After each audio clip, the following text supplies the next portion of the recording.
Eu sempre acreditei que lugares com tanta história guardam segredos que não ficam presos à simples visão. Eles são sentidos, não só pela pele, mas numa vibração íntima que invade o corpo inteiro, especialmente quando a noite desaba e o silêncio se torna absoluto. Foi exatamente isso que descobri no Museu do Morro da Caixa d'Água Velha, em Cuiabá. O prédio histórico, com suas paredes grossas cobertas por um silêncio pesado, parecia esconder algo sob sua superfície. Os funcionários me falaram repetidas vezes sobre o fenômeno estranho que acontecia ali. Passos que ecoavam no subsolo, passando pelos corredores vazios, mesmo com todas as portas trancadas e o museu completamente deserto. Quando cheguei para acompanhar isso de perto, senti o ar carregar uma tensão indescritível. A brisa quente da noite contrastava com o frio que gelava minha nuca, e meus ouvidos pareciam aguçar para cada ruído. Até mesmo o menor rangido de madeira ou o fraquinho sussurro do vento parecia um prenúncio. A primeira vez que ouvi os passos, meu coração quase parou. Era impossível explicar. Caminhadas firmes, nítidas, firmes, passos sozinhos, ecos que se diluíam pelas pedras e concreto do subsolo, mas sem ninguém visível para produzi-los. O som não parecia vir da rua lá fora, nem do vento ou de animais. Vinha de dentro do museu, naquele espaço antigo e quase esquecido.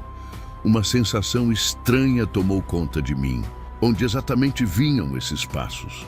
Por quê? Porque em meio àquelas relíquias do passado, nesse museu que carrega mais de um século de histórias. E se esses passos fossem vozes? Sinais de alguém do passado? Alguém que ainda vagava pelas sombras daqueles corredores silenciosos, tentando se fazer ouvir? Era como se o tempo estivesse se rompendo ali, permitindo uma passagem entre o agora e um outro mundo, muito mais antigo e doloroso do que eu poderia imaginar. Só que naquela noite, eu ainda não estava preparado para o que estava por vir. Para entender melhor toda aquela sensação, decidi conversar com Maria Helena, a diretora do museu. Ela é uma mulher com olhar firme, mas que carrega uma mistura inexplicável de medo e respeito pelo lugar. Quando a encontrei, estava nos corredores iluminados por uma luz âmbar, que ressaltava as paredes de pedra envelhecida e acentuava a sensação de que o tempo ali se movia diferente. Maria Helena me contou que o prédio havia sido construído no início do século XX, exatamente sobre as ruínas de uma antiga caixa d'água colonial, que durante décadas abasteceu Cuiabá, mergulhando a cidade na história da construção civil e do cotidiano daquela época. Falando com ela, sentia o ar denso, pesado, quase úmido, misturado a um cheiro forte de mofo, madeira antiga e terra guardada contra o tempo. Ela explicou que embaixo do museu existe um subsolo quase esquecido, escondido da visão do público e, por vezes, até dos funcionários. Lá embaixo, os corredores são estreitos, sombrios, lembrando cavernas feitas pelo homem, repletos de salas que protegem peças únicas do período da colonização. Mas não é só isso que o lugar guarda. Não são apenas objetos empoeirados. Aquilo tudo parece vibrar com histórias escondidas, memórias soterradas e, segundo Maria Helena, ecos que não querem se calar. Ela confessou que várias tentativas para documentar esses acontecimentos já foram feitas. Funcionários deixaram câmeras ligadas, microfones espalhados pelo subsolo, equipamentos de gravação de última geração. Mas em nenhum momento apareceu algo visual, nada que as máquinas conseguissem captar. O inexplicável era que os sons, os passos, os sussurros, aquela presença quase tátil, continuavam lá, apenas para ser sentida. O cheiro de poeira antiga misturado a um cheiro indefinível que às vezes parecia quase animal, às vezes como fumaça apagada, ficava no ar. E eles sabiam que a coisa era real. Eu precisava experimentar aquilo pessoalmente. Queria passar a noite inteira ali. sentir com meus próprios sentidos o que tanto assombrava o museu. Combinei com Maria Helena que ela passaria a madrugada comigo no museu. Quando o último funcionário se foi, a porta pesada se fechou com um estrondo abafado, e um silêncio profundo e absoluto tomou conta do prédio. A escuridão era tão densa que parecia quase líquida, uma sombra viva que se entranhava nos cantos e nos corredores. O ar estava parado, pesado, como se o tempo tivesse outra dimensão ali, suspensa entre passado e presente. A luz fraca das lanternas mal conseguia penetrar o véu escuro, e cada camada de silêncio deixava o ambiente ainda mais opressivo. Minutos se arrastaram lentos. A cada segundo, parecia que minha respiração soava alta demais naquele vazio. Então, rompeu-se o silêncio absoluto, o som seco e firme de um passo. Não era o ranger da madeira ou o assobio do vento. Era um passo real, nítido, decisivo, caminhando com uma firmeza assustadora em direção ao subsolo do museu. Congelei no lugar, um nó de medo e curiosidade apertando meu peito. O som foi seguido por outro passo, e depois mais um, descendo aquele mesmo ritmo, cadenciado, de quem sabe exatamente onde está indo.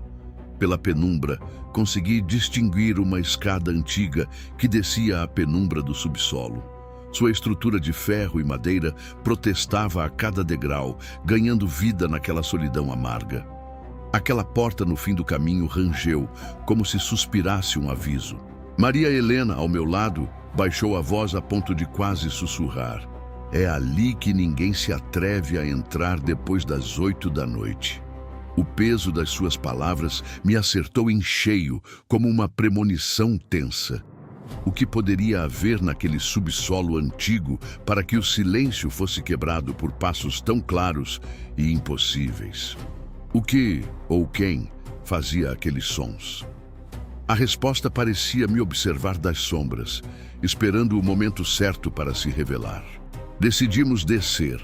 Maria Helena estendeu a mão para abrir a porta que dava acesso ao subsolo, e o rangido cortou o silêncio como um grito solitário, reverberando pelas paredes escuras do museu. A porta parecia liberar um peso antigo, como se estivesse guardando um segredo há mais de um século. Quando finalmente cruzamos a entrada, o ar nos envolveu pesado, úmido e traiçoeiro, quase sufocante. Um cheiro intenso de mofo misturava-se a uma essência indefinível, algo envelhecido demais, como aquele lugar estivesse engolindo o tempo e devolvendo apenas sombras. Peguei minha câmera com a mão trêmula e tentei registrar o ambiente. Mas, para meu espanto, o equipamento falhava. As imagens piscavam, a lente não focava direito, como se aquele espaço rejeitasse qualquer tentativa de documentação visual. Os passos continuavam. Porém, agora, eles reverberavam nas paredes frias de pedra, multiplicando-se em ecos que pareciam cicatrizes sonoras do passado. Era como se o próprio subsolo estivesse vivo, lembrando o horror que ocorrera ali. Maria Helena, com um gesto lento e cauteloso, abriu um pequeno compartimento secreto, um armário escondido que não via a luz há décadas. A ferrugem chiou ao abrir a porta, e dentro repousava uma caixa metálica, antiga, mas intacta, como uma cápsula do tempo trancada em silêncio naquela escuridão. Coloquei a lanterna sobre ela e começamos a examinar o conteúdo. Documentos, relatos desgastados, cartas amareladas que falavam de uma tragédia que marcara o local para sempre. Um incêndio devastador, ocorrido durante a construção do museu, que matou vários operários e nunca teve suas causas totalmente esclarecidas. Era impossível não pensar que aquela dor, aquele sofrimento, talvez ainda estivesse ali, preso naquele espaço. Seriam os passos um aviso, um lamento, ou algo mais sombrio e inexplicável? Maria Helena me olhou nos olhos, e eu sabia que, de alguma forma, estávamos tocando a história viva daqueles que não puderam seguir adiante. Enquanto a luz da lanterna tremulava sobre as cartas envelhecidas, o ar ao nosso redor parecia pesar ainda mais. Eu sentia a textura áspera do papel em minhas mãos, frágil como se pudesse se desfazer a qualquer instante, mas carregado de um peso inquietante. Eram relatos fragmentados, confissões de medo e desespero, fontes de uma dor que atravessava os séculos. O silêncio apenas nos rodeava, até que, de repente, um último passo ecoou. Desta vez, não era longe. O som pareceu estalar a poucos metros de nós, mais perto, mais claro, um aviso quase palpável que congelou meu corpo. Olhei para Maria Helena. Seus olhos, iluminados pela fraca luz, brilhavam com uma mistura impossível de medo profundo e uma estranha compreensão.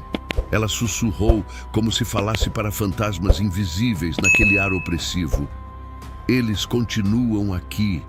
Esses passos são como uma lembrança viva, um chamado insistente para que não esqueçamos a história dessas pessoas. Aquela frase me atravessou. Era mais do que um simples som. Era um pedido antigo, silencioso e implacável que pesava sobre o chão de pedra e ecoava entre aquelas paredes centenárias. Tudo parecia se encaixar com uma tristeza cruel. A tragédia esquecida, o silêncio opressor que havia engolido o tempo, os ecos persistentes que nunca se calaram.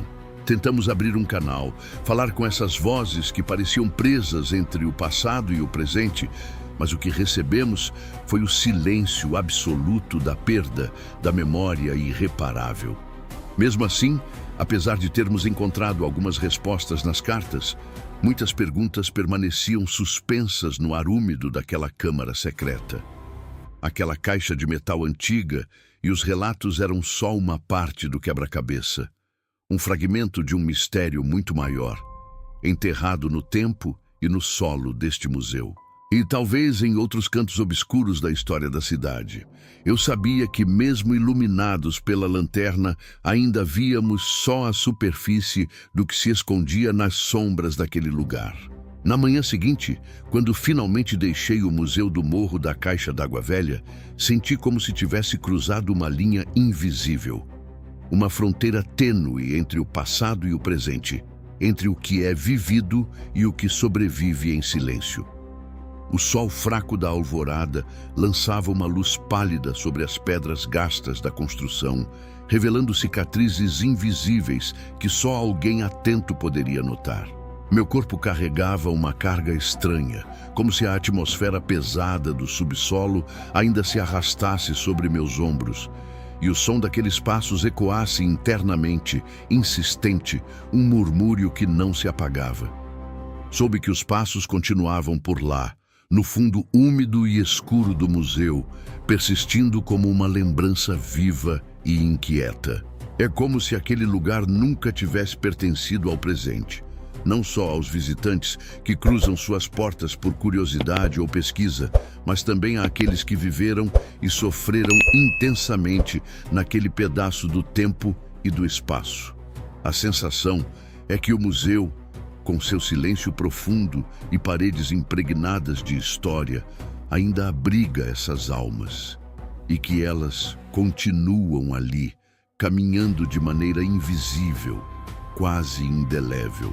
Maria Helena, com seu olhar firme e sereno, que escondia uma inquietação antiga, confidenciou que o museu nunca mais foi o mesmo desde que os sons começaram a surgir. Ela disse, num tom que misturava preocupação e aceitação, que talvez seja melhor assim. Pois a história, com suas vozes abafadas e seus ecos transparentes, permanece viva, pulsando silenciosa em cada canto, nas ranhuras da madeira, no frio das pedras, no ar parado entre as salas. E eu só posso agradecer por ter ouvido esses passos, um convite para carregar comigo uma parte dessa memória.